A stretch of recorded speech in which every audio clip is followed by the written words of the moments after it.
single for night for 7.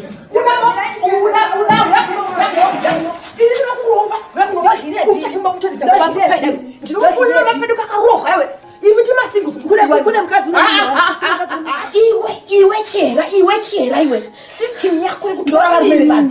Yes, wongothi mathamatha. Ndodi, sakukakimba makho. Ndodi. Chera ndakakukudza. Kuti yezvi, wakamira kuti kusingu for night lewe. Kwani ugana ndichinde newe. Babutoka pereka kumegashi. Hino kuza kumega. Kwende kunanzi kune single all night. Iri kuhostiwa na prophetess memory Matimbire. Hanzi na tete pastor moyo. Wale bariko yakadzirwa iwe kunyanya iwe. Usindineko kutora rume bana. Ndasiya watoresa ndoko kutsura.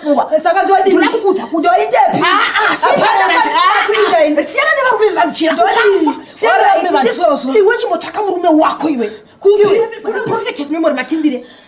Hantu nona kwada kana nokumeka asitirege ibo kundirebera mavi 11 mulayi tongosangana ikongo musi wa 7 chinditsanangurirai ira ndichasvitsi zviri iwe chiziva kuti musi wa 7 November takananga ku Harare pashowground ipo paya alright papuwe kana nhombo kana mvura ukona matachete alright unobva nemunana mati kuno prophetani prophetess memory Matimbire alright then guest leader vacho vanotungamirira hanzi vatete moyo pastor moyo alright sabira ndiri paruri mamwe ndokuparura asi ira paruri ndege kusvitsa ndisvitsi tosangana ikoko vandonoona wangwe munodobva newako unobva nokuchembera ikoko nekuchembera ikoko tatozviwanira wanga zvakanaka buda baba kaida buda kasira buda baba